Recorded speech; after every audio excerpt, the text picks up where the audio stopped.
Assalamualaikum, halo Tribuners, apa kabar semuanya? Balik lagi di Lipstick alias Ulas Tip Cantik.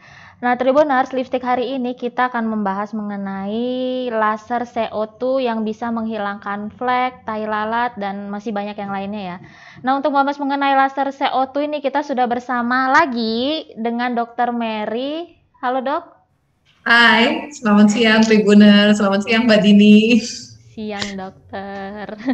Lagi di mana dok? Lagi di Kristi hari ini, lagi praktek di Hah? Kristi. Tumben praktek dok, biasanya kan kalau Kamis libur. Iya, karena ada salah satu dokter lagi cuti, jadi kita tukar-tukaran jadwal. Oh, dokter Robel ya. Ya, betul sekali. Iya. Nah, Dok, kita langsung bahas tema aja, Dok ya. Kan udah pada kenal. Boleh. Heeh. Nah, Dok, kemarin dokter cerita ada yang namanya tuh laser CO2 yang fungsinya tuh banyak banget. Mm-mm. Nah, itu sebenarnya laser CO2 itu laser yang seperti apa, Dok? Kalau laser CO2 yang kita mau bicarakan adalah laser CO2 yang sifatnya nama lainnya adalah laser cutting. Jadi dia karena sesuai dengan namanya cutting, dia tujuannya untuk memotong atau untuk menipiskan. Mm-mm. Berbeda dengan laser CO2 fraksional ya, yang dulu sebelum-sebelumnya udah pernah dibahas ya, Mbak Dini, dengan Dokter Amel mungkin ya. Mm-mm. Nah, kalau yang hari ini kita bahas adalah laser CO2 atau nama lainnya adalah laser cutting. Dia tujuannya untuk mengikis atau untuk memotong. Gitu. Jadi Mm-mm. dia bisa berguna untuk misalnya mau menghilangkan tai lalat atau menghilangkan bilia atau menghilangkan kutil. Kalau bahasa medisnya itu keratosis ya, yang mungkin kayak flek tapi kayak berjendul-berjendul gitu loh kayak kutil. Bisa juga untuk menghilangkan flek-flek yang tapi flek-fleknya yang di permukaan kulit ya. Jadi kalau misalnya flek-flek yang dalam yang letaknya di lapisan kulit lebih dalam itu nggak bisa dengan laser CO2. Mm-mm. Iya, Milia itu ini nggak sih, Dok? Ini bukan sih? Aduh, kayaknya saya ada nih. Kayak benjelannya kayaknya. Ya, milia itu biasanya bentuknya mirip kayak bintik-bintik kecil. Biasanya memang paling sering itu di daerah mata. Kalau untuk orang dewasa ya, itu di daerah mata. Tapi kalau secara general itu sebenarnya milia itu banyak terdapatnya pada bayi. Cuman kalau pada orang dewasa bisa-bisa aja ada milia. Daerah yang paling sering, daerah predileksi paling sering itu daerah sekitar mata memang. Mhm. Iya, saya dari kecil nih, Dok, kok hilang-hilang di sini, betah aja udah. Milia tuh sebenarnya apa Mm. sih, Dok, kok bisa muncul, Dok? Milia itu sebenarnya serpihan kulit. Jadi dia Mhm. serpihan kulit yang terperangkap di pori-porinya kita. Jadi makanya nggak bisa dipencet sebenarnya. Jadi kalau yang iseng-iseng mau mencetin media itu saya nggak saranin sih. Nanti akhirnya malah meradang. Mhm. Iya. Mirip-mirip kayak jerawat ya, Dok, ya, Milia ini ya, Dia kecil-kecil mirip kayak gini. jerawat. Mm. Heeh. Tapi kan Iya, kalau saya jerawat kan kalau dipencet kan keluar tuh terus bentuknya kayak nasi gitu kan mirip heeh. kan. Kalau media itu enggak.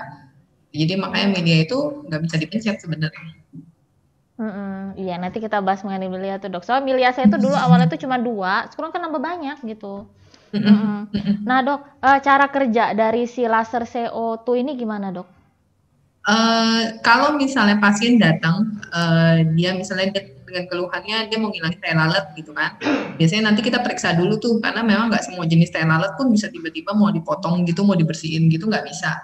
Jadi ada kriterianya. Uh, Kemudian baru nanti daerah sekitar yang mau dilaser itu kita bersihkan. Kemudian kita olesin krim anestesi topikal itu kurang lebih sekitar 20 menit sampai pasiennya merasa kebas. Baru kita pengerjaannya. Pengerjaannya biasanya kurang lebih 20 menit sampai 1 jaman lah ya, tergantung Mhm. seberapa besar dan seberapa banyaknya. Habis itu ya pasiennya sebelum pulang kita kasihin salep antibiotik. Habis itu udah pasiennya boleh pulang, boleh aktivitas seperti biasa. Paling pasiennya hanya dipesanin untuk rajin-rajin pakai salep dan kontrol ulang setelah 1 minggu gitu. Mhm. Ada efek downtime-nya nggak, Dok? Kalau misalnya CO2 nggak ada sih gitu ya, pasien Mhm. boleh beraktivitas seperti biasa setelahnya, cuman memang karena laser CO2 itu kan laser cutting, jadi dia seperti memotong ya, jadi otomatis pasti akan ada luka dahulu gitu loh. Tapi lukanya juga nggak besar sih, lukanya sesuai dengan lesi yang mau kita kerjakan. Jadi kalau memang lesinya cuma setitik ya lukanya setitik juga. Kalau memang tai lalatnya agak besar, ya lukanya sebesar dengan tai lalatnya. Termasuk itu, Dok, ya, ini bisa menghilangkan flek yang menonjol ya, Dok? Ya, flek-flek yang menonjol, pokoknya semuanya yang teraba menonjol, nah itu bisa dengan laser CO2. Tapi ya kembali lagi harus konsultasi dulu karena kita kan harus ngebedain kan, misalnya contohnya kita harus ngebedain dia jinak atau dia ganas. Kalau misalnya memang kita curiga dia ke arah ganas, pasti nggak mungkin kita sarankan dia untuk laser CO2 gitu. Jadi memang harus sebaiknya konsultasi dulu. Konsultasinya free kok. Free ya, promosi nih sekalian dokternya. Iya. Terus kalau misalnya ternyata nggak jadi laser CO2 pun ya udah gitu loh, bukan berarti kalau misalnya nggak jadi terus nanti kena bayaran gitu, enggak. Oh iya, nggak jadi laser udahnya bayar gitu, nggak gitu ya dok? Enggak. Iya. Nah, setelah laser CO2 ini dok, apa yang nggak boleh dilakukan pasien dok? Pasiennya tetap boleh aktivitas kan yang tadi saya bilang, pasiennya boleh tetap cuci muka, kena sabun. Jadi bagian yang kena lasernya tetap kena sabun, is okay, nggak masalah. Paling biasanya 1-2 hari pertama itu memang agak kerasa perih, tapi it's okay gitu. Yang penting adalah melakukannya bersih gitu ya. Jadi harus dengan air bersih. Kemudian ketika mengeringkannya itu ya pakai handuk yang bersih gitu ya. Jangan handuk yang udah kotor terus dipakai gitu ya. Cari gara-gara itu namanya. Terus habis itu pakein aja salepnya gitu. Biasanya sih pakai salepnya itu sehari 2-3 kali gitu. Nanti setelah 1 minggu udah kontrol. Skincare masih bisa dok? Skincare masih bisa, cuman sebaiknya daerah yang bekas di laser CO2 karena itu kan masih dalam posisinya luka tuh. Jadi 1 minggu pertama sebaiknya dilewatin gitu ya. Cuman kan emang kadang ada yang misalnya contoh kasusnya misalnya keratosis yang tadi saya bilang, flek-flek yang kayak kutil gitu ya, itu kan biasanya agak banyak tuh, penuh gitu ya, bisa sampai ke leher-leher. Kayak itu agak-agak susah kan, misalnya sini pakai, terus nanti lewatin dikit nggak pakai, terus pakai gitu kan agak-agak susah. Jadi ya udah biasanya 1 minggu pertama skincare-nya ditunda dulu deh 1 minggu gitu kan. Jadi pakai salep aja sama sunblock sama sabun cuci muka. Itu gimana dok? Pakai sunblock dulu atau salep dulu? Salep dulu, salep abis itu baru sunblock. Iya, berarti yang dilewatkan dulu itu yang ini ya dok ya, yang krim malam ya, krim malam, Iya. serum itu dilewatin dulu ya. Itu pun kalau memang posisinya banyak gitu kan, banyak dan tersebar merata gitu kan. Tapi kalau misalnya cuma teh lalat 1 di sini, ya udah it's okay, pakai aja tetap skincare-nya di sekelilingnya nggak masalah. Sebelah sini tetap pakai nggak masalah. Kosmetik dok, masih bisa nggak? Jangan dulu mendingan. Hah? Jangan. Jangan ya. Jadi makanya biasanya pasiennya kalau yang laser CO2 itu pasti kita tanya dulu gitu kan, 1 minggu atau 2 minggu ke depan ada acara enggak gitu ya. Paling aman sih sebenarnya 2 minggu ke depan ada acara enggak. Kenapa? Karena kan dia ada luka tuh, kita berharap dalam 1 minggu ke depan itu lukanya sudah sembuh gitu. Jangan sampai misalnya dia hari ini dia di laser CO2 terus 3 hari kemudian ternyata dia ada acara, dia mesti dandan gitu kan. Wah, itu pasti yang makeup artisnya stres, pasiennya juga stres, dokternya juga stres. Makanya mendingan semua ya. Yang di makeup juga stres dong, karena kan nggak nempel makeupnya. Iya, makanya itu kan gimana dong, pasti kan namanya makeup pasti mau nutupin kekurangan-kekurangan yang ada di wajah kan, sedangkan itu lagi luka terus kamu mau tutupin gitu kan, malah nanti takutnya resiko infeksi gitu. Jadi mendingan cari waktu yang kurang lebih 2 minggu ke depan lagi tidak ada aja. Iya, walaupun sebenarnya itu cukup 1 minggu aja ya nggak bolehnya gitu ya. Nah ya setelah 1 minggu atau 2 minggu itu dia harus kontrol lagi nggak ke dokter? Setelah 1 minggu kan dia kontrol, biasanya habis itu tinggal perawatan kulit. Karena kalau misalnya laser CO2 itu biasanya setelah selesai laser CO2 bisa ada kemungkinan kulitnya yang bekas di laser itu warna kulitnya akan berbeda dulu dengan kulit sekitarnya. Bisa warnanya bisa coklatan atau agak putih gitu. Tapi itu biasanya hanya sementara aja, biasanya kurang lebih 1 bulanan. Kalau misalnya memang ada kasus-kasus yang agak bandel bisa sampai 3 bulanan yang warna kulitnya belang dulu gitu. Tapi nanti makin lama makin samar. Nah itu biasanya tujuannya dia kontrol adalah untuk memilihkan skincare yang paling tepat untuk membantu mempercepat menghilangkan bekas lukanya. Oh iya, tadi saya baru mau nanya itu berapa kali laser itu dok baru kelihatan, apa sekali aja udah hilang gitu? Tergantung case-nya, misalnya contohnya kayak keratosis. Kalau keratosis biasanya sekali aja udah hilang, paling nanti dia perlu retouch 1 bulan kemudian. Itu biasanya cuma kayak sisa-sisa yang mungkin pada saat pengerjaan itu miss gitu kan. Karena biasanya kalau kasus-kasus keratosis yang datang ke klinik Rizky itu memang dia banyak, hampir penuh gitu ya, sampai ke belakang-belakang, sampai ke bahu, sampai ke dada, sampai ke pundak belakang itu biasanya penuh. Jadi biasanya pasti ada 1-2 mungkin yang agak miss gitu kan. Nah itu setelah 1 bulan dia boleh di retouch. Tapi kalau misalnya kasusnya misalnya kayak tai lalat itu pasti biasanya sih rata-rata dia butuh 2 kali pengerjaan dengan jangka waktu 1 bulan gitu ya. Karena kalau tai lalat itu biasanya akan ada akarnya, kita bilang kayak akarnya ya, sisa itemnya, itu nggak mungkin kita kejar terus, kita laser terus kan sampai pengen bersih gitu kan, tapi yang ada nanti muka pasien itu malah jadi bolong gitu. Jadi biasanya kita kasih jeda waktu sekitar 1 bulan, setelah 1 bulan biasanya kulit itu sudah recovery, kulitnya sudah sembuh, jadi tekstur kulitnya akan naik lagi, akan sama dengan sekitarnya, baru kita hilangin lagi gitu. Jadi biasanya kalau tai lalat butuh minimal biasanya sih 2 kali. Oh ya dok, ngomong soal tai lalat dok, saya penasaran dok. Orang itu ada yang bilang katanya tai lalat itu ada yang bisa tumbuh, emang benar ya dok? Ya, memang iya gitu. Tapi gini, kamu harus bedain tumbuhnya itu tumbuh jinak atau tumbuh ganas, gitu ya. Kalau misalnya kita sebut ganas, biasanya pertumbuhannya itu cepat, gitu ya. Jadi misalnya pasien bilang, dok, ini bulan kemarin nggak ada loh dok, kok tiba-tiba sekarang ada, terus makin lama makin gede ya dok, dan cepet banget gedenya. Nah itu kita udah boleh lah curiga lah, takutnya dia ke arah keganasan.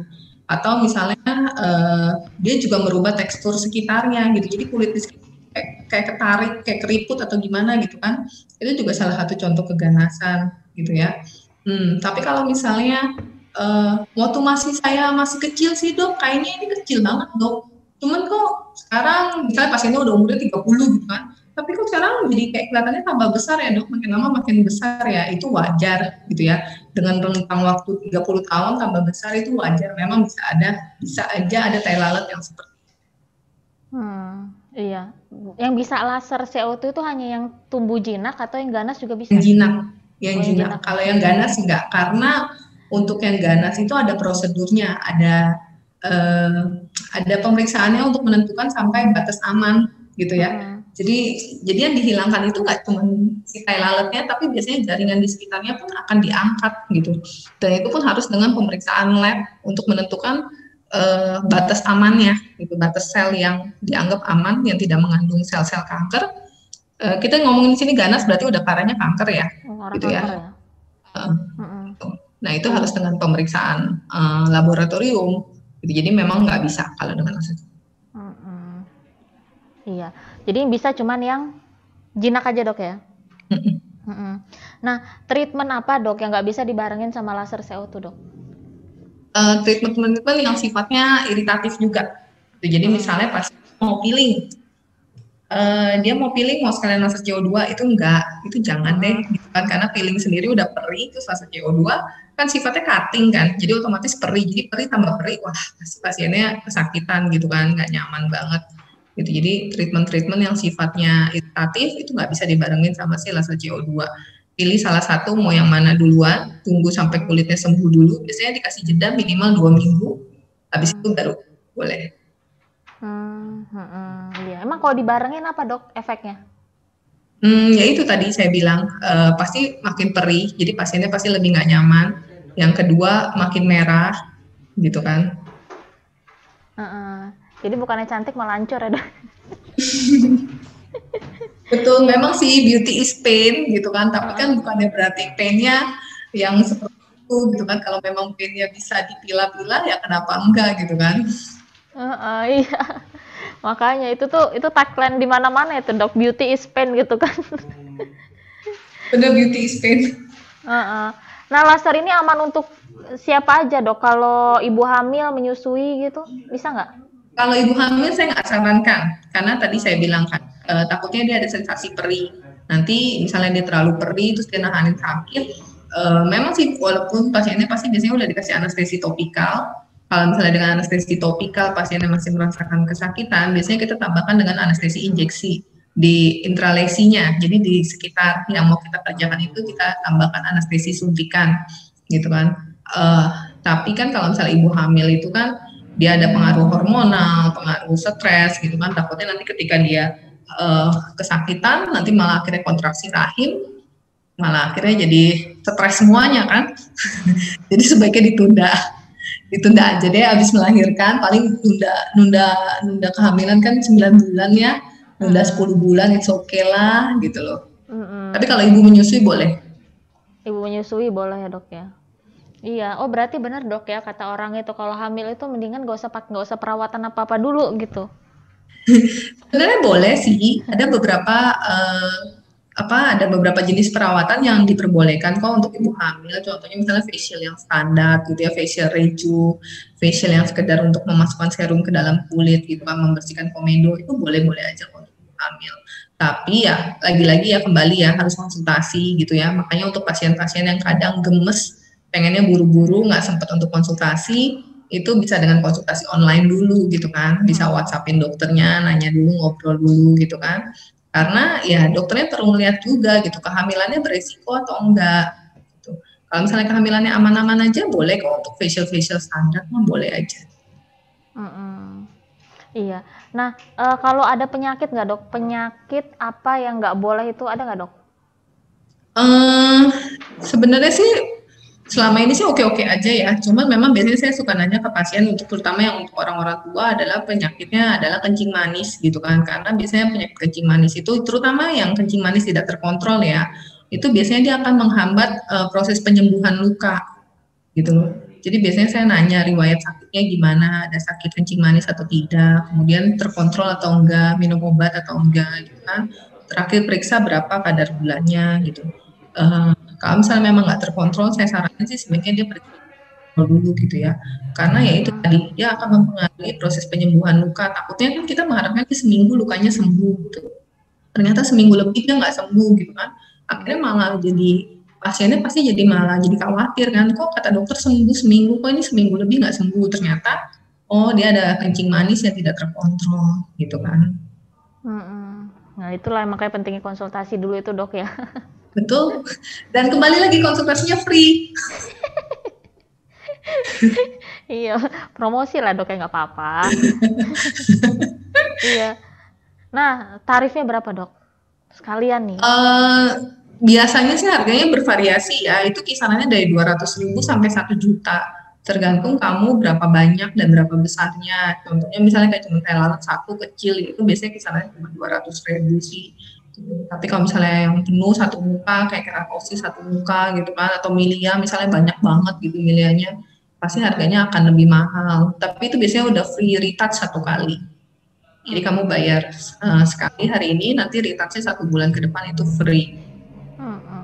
Iya, nah itu promosi lagi dok. Ya betul, kan kamu yang nanya soalnya jadi sekalian. Gak apa-apa dok. Iya. Oh berarti ini bisanya lasernya nggak bisa, bisanya nggak cuman di muka dok ya? Kan kalau kutil kan di mana-mana ya dok? Iya bisa kok, bisa di daerah mana-mana aja gitu. Misalnya pernah saya juga di pundak pernah itu, kemudian yang di tangan juga pernah. Itu ya bisa-bisa aja sih. Iya. Nah dok, itu kan tadi udah soal laser dok ya. Saya tuh penasaran sama milia itu dok. Milia tuh bisa muncul itu kenapa dok? Milia itu kan sebenarnya karena ada serpihan sel kulit yang terjebak di dalam pori-pori gitu ya. Itu penyebab munculnya sih sampai saat ini masih kayak tanda tanya gitu. Cuma ada berbagai faktor, salah satunya adalah genetik. Yang kedua adalah pemakaian krim-krim, pemakaian skincare gitu kan. Kalau untuk daerah sekitar mata otomatis pemakaian eye cream gitu. Jadi makanya hati-hati banget dengan pemilihan eye cream yang kamu pakai. Karena ada beberapa jenis eye cream yang malah akhirnya menyebabkan milia gitu. Jadi itu salah satu penyebabnya sih gitu. Jadi selain faktor genetik, apa yang kamu pakai ke kulit kamu itu juga bisa menjadi penyebabnya sih timbulnya milia. Iya, tapi kenapa dok milia tuh kok bisa nambah banyak gitu dok? Ya itu tadi karena dia faktor genetik kan, gitu ya. Dia faktor genetik. Jadi misalnya kamu sekarang kamu misalnya sekarang udah di laser CO2 nih gitu kan, pasti pasien rata-rata nanya ini nih, dok kalau misalnya saya di laser CO2 kemungkinan muncul lagi nggak sih dok saya punya milia gitu kan.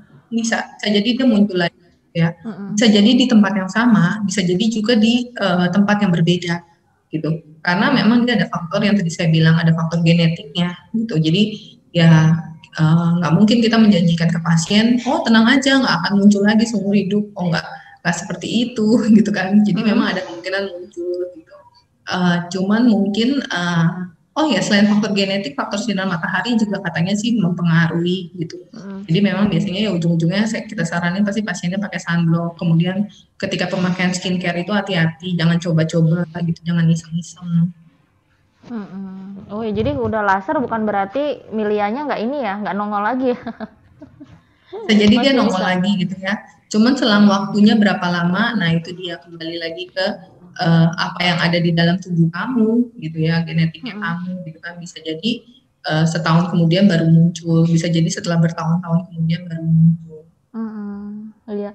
Milia tuh cuman muncul di sini aja apa bisa tumbuh di bagian wajah lain, Dok?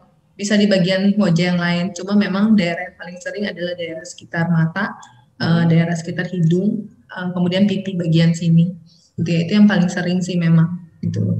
Tapi dia bisa muncul di mana aja. Iya. Nah, milia ini kan kalau sekilas kalau menurut pandangan mata saya, Dok, ya itu tuh sekilas itu dia mirip-mirip sama jerawat batu ya, Dok ya. Karena dia nggak hilang-hilang ya. Nah, untuk membedakan, Dok, dia milia atau dia jerawat batu itu gimana, Dok? Biasanya sih pada saat facial ya, pada saat di facial itu ketika dicoba dipencet itu nggak bisa keluar, nah itu biasanya rata-rata milia gitu kan. Kemudian selain dari itu ya kita lihat predileksi tempatnya, misalnya udah daerah sekitar mata, oh itu udah pasti sih rata-rata sih pasti milia deh gitu kan. Kemudian biasanya agak banyak tuh, jadi agak bergerombol banyak, tapi modelnya sama semua, titik-titik putih-putih kecil-kecil, nah itu juga biasanya milia gitu kan. Tapi kalau misalnya cuma tiba-tiba ada satu gitu di sini gitu, nah itu biasanya sih cuma kayak jerawat sih gitu ya. Iya, soal kalau orang nggak paham, Dok, ya, dilihat itu sekilas itu saya juga sempat ngirain ini jerawat dia hilang gitu. Nggak tahu ya ini milia. Iya memang, jadi memang biasanya kalau misalnya daerah sekitar mata sih udah pastilah ya ketebaknya rata-rata milia gitu kan. Tapi kalau misalnya dia muncul di daerah yang lain, itu kadang sering kedapetannya justru ketika dia facial. Jadi ketika dia facial, kemudian beauticiannya akan kasih tahu, ibu ini sudah coba dipencet tapi nggak keluar. Kami tidak paksa ya bu, gitu kan. Coba ibu konsultasi dia ke dokter, gitu kan. Nah ya itu baru ketahuan di situ itu ternyata milia. Milia ini harus dihilangkan dengan laser, tapi kalau dengan krim dia nggak bisa, Dok, ya? Sebenarnya bisa dicoba gitu ya. Jadi ada beberapa kalau yang misalnya saya baca itu misalnya krim-krim yang mengandung eksfoliator gitu ya. Jadi yang sifat untuk bantu ngangkatin sel-sel kulit mati itu bisa dicoba sih. Kemudian kayak scrub atau melakukan peeling itu juga katanya dikatakan bisa membantu milia gitu loh. Tapi itu biasanya sih milia-milia yang masih ringan ya. Sedangkan kalau misalnya milia-milianya udah cukup lama, kemudian bergelombor banyak, itu pilihan yang paling bagus laser sih. Milia ringan itu milia yang baru muncul ya, Dok, ya? Atau gimana? Iya, yang baru muncul biasanya. Nah, ini milia ini biasanya mulai muncul-muncul usia berapa gitu, Dok? Yang tadi saya bilang dia paling sering adalah di remaja. Di remaja, di bayi. Justru banyak kan bayi yang kita lihat kan yang baru lahir tuh kok mukanya beruntusan gitu kan, orang bilang kena ASI ibunya ya, dibilangnya kan ini gara-gara kena ASI ibunya gitu kan. Itu mah sebenarnya enggak, itu milia sebenarnya. Gitu loh. Memang paling sering itu pada apa namanya, pada bayi gitu kan. Kemudian kalau misalnya usia dewasa, justru biasanya sih udah yang dewasanya dewasa muda ya. Gitu. Jadi enggak yang remaja juga. Jadi kisarannya mungkin sekitar 25 ke atas atau 30-an kali ya. Iya. Nah, itu saya juga sering dengar itu, Dok. Katanya itu tuh muncul karena kena ASI gitu. ASI-nya apa sih? Kayak kalau orang Jawa tuh ngomongnya bleber gitu ya. Makanya muncul ini begini, padahal bukan itu, Dok. Berarti hoax itu. Bukan, itu milia. Iya, terjawab kan itu hoax itu. Jadi kalau dulu kan suka ada putih-putih ini itu ponakan sih juga kayak gitu, Dok. Itu karena ASI gitu. Padahal mah enggak ya. Karena memang sering munculnya di daerah sini sih ya kalau bayi kan. Jadi mungkin kayak kesannya ya karena bleber ASI gitu kan. Karena pas lagi nyusuin gak dibersihin gitu kan. Atau kalau enggak, kalau saya dulu sering dimarahinnya ini kalau nyusuin sambil tiduran gitu kan. Nyusuin sambil tiduran terus nanti katanya ASInya bleberan gitu kan. Jadinya nggak dibersihin gitu. Nanti muka anak lu beruntusan gitu katanya. Mm-mm. Iya. Nah, cara mencegah milia ini gimana, Dok? Hmm, kalau misalnya media kan memang kembali lagi kan faktornya faktor genetik ya, jadi agak-agak susah gitu kan. Mm-mm. Paling yang bisa dilakukan adalah eksfoliasi kulit rutin gitu ya. Mm-mm. Tapi itu pun dengan kulit-kulit yang memang nggak sensitif ya. Jadi kalau misalnya yang kulitnya sensitif, ya jangan gitu ya. Jadi melakukan eksfoliasi rutin di rumah atau bisa ke klinik gitu kan. Itu bisa dengan berbagai cara, mulai dari pakai scrub atau kalau nggak pakai chemical peeling atau dengan mikrodermabrasi ya. Yang kedua dengan pemakaian sunblock. Yang ketiga hati-hati pemilihan skincare-nya. Mm-mm. Iya. Hmm. Kalau sunblock itu SPF-nya minimal berapa, Dok? Ada yang bilang, saya sempat ngobrol ya dengan salah satu dokternya, tidak usah disebutkan namanya. Itu katanya harusnya di Indonesia ini katanya harusnya udah 50 kata dia. Emang benar? Yang sebenarnya gini loh, SPF itu tidak menentukan seberapa banyak sinar matahari yang kamu cegah masuk gitu ya. Bukan berarti misalnya kamu pakai SPF 50 terus nanti sinar matahari yang masuk ke dalam kulit kamu jadi cuma tinggal 50% gitu kan. Pakai SPF 30 nanti sinar matahari yang masuk ke dalam kulit kamu cuma 70%, tidak seperti itu gitu ya. SPF itu hanya menentukan berapa menit gitu ya. Jadi satu SPF itu sekitar kisarannya 10 menit. Jadi kalau misalnya kamu pakai SPF 30 ya berarti sekitar 300 menit gitu ya. Dia bisa melindungi kulit kamu sekitar 300 menit gitu. Kalau SPF 50 ya berarti sekitar 500 menit gitu. Tapi itu kembali lagi ke aktivitas kamu sama seberapa terik mataharinya. Misalnya kamu aktivitasnya lagi berenang gitu kan, otomatis kena air. Nah ya itu nggak usah nungguin sampai 3 jam baru diulang lah gitu. Ya begitu kamu keluar dari kolam ya kamu apply lagi, kamu pakai lagi sunblock kamu gitu kan ke kulit-kulit yang memang tidak tertutupi oleh pakaian gitu. Jadi sebenarnya bukan, jadi SPF itu memang banyak yang mikirnya gitu sih, semakin dia mikirnya semakin tebal SPF berarti kulit akan semakin terlindungi dari matahari gitu ya. Padahal sebenarnya nggak kayak gitu. Kulitnya mah tetap aja pasti ada sinar matahari yang masuk ke dalam kulit, tapi dia mengurangi jumlah paparannya. Oh iya itu, Dok, itu banyak itu, Dok, orang yang kalau ke pantai panas-panasan itu, termasuk mama saya sendiri, Dok. Itu kalau pakai itu tebel dia. Gitu. Karena takut gosong. Tapi nggak diulang lagi sama dia, Dok. Itu lucunya di situ. Nah ya itu makanya sebaiknya diulang. Jangankan pasien ya, saya sendiri kemarin kecolongan kok, saking terlalu asiknya bermain, lupa buat apply ulang sunblocknya, terutama di daerah yang badan gitu kan. Jadi kalau muka ingat gitu kan, karena skincare muka mahal. Nah itu. bagian muka ini ingat untuk di apply, bagian badan lupa. Ya udah akhirnya jadinya sunburn gitu. Padahal itu sebelumnya udah pakai sunblock gitu, cuman lupa untuk diulang. Oke deh, Dok, udah cukup. Sebelum saya tutup, ada yang mau dokter sampaikan, Dok? Kalau dari saya seperti biasa, pasti saya selalu ngingetin pasien jangan lupa pakai sunblock. Karena hampir semua masalah kulit itu pasti mulainya dari sinar matahari gitu kan. Jadi jangan lupa pakai sunblock. Kemudian karena hari ini lagi sering ngingetin pasien jangan lupa konsultasi, jadi mau ngingetin gitu ya. Jangan ragu-ragu untuk konsultasi sama dokter gitu kan. Saya juga bingung sih kenapa ya ragu-ragu buat konsultasi sama dokter, karena buru-buru kan, karena takut disuruh bayar. Kayaknya saya takut suruh bayar, Dok. Dan kalau lagi pandemi kayak gini, kemungkinan sih karena pandemi, Dok, takutnya. Iya, kemungkinan benar. Makanya sekarang lagi meningkat banget sih yang konsultasi online gitu kan. Yang sebelumnya paling cuma 1-2, sekarang jadi banyak banget yang konsultasi lewat online. Iya, soalnya memang banyak yang parno, Dok, masuk ke rumah sakit, masuk ke klinik itu parno banyak gitu. Dokter Amel pun cerita kayak gitu. Benar. Tapi lebih baik parno deh kalau menurut saya, untuk lagi kondisi seperti ini lebih baik kita parno daripada kita terlalu pede gitu kan. Udah pakai masker kok gitu kan. Udah pakai facial kok gitu. Jadi lebih baik parno justru dibandingkan orang-orang yang over pede. Iya. Oke, Dokter Mary, terima kasih banyak, Dokter, atas waktunya lagi. Iya, maaf ya, Dok, udah potong pasien. Jangan bosen-bosen ini Mbak Dini dan Tribunersnya. Harusnya saya ngomong gitu, Dok, jangan bosen-bosen. Maaf ya, Dok, ya sudah memotong pasiennya, Dok. nggak apa-apa kok. Iya, baik Dokter Mary, makasih banyak ya dokter ya atas waktunya dokter. Thank you. Ya. Oke, Tribuners, tadi obrolan kita bareng Dokter Mary, semoga bermanfaat. Sampai jumpa lagi. Assalamualaikum.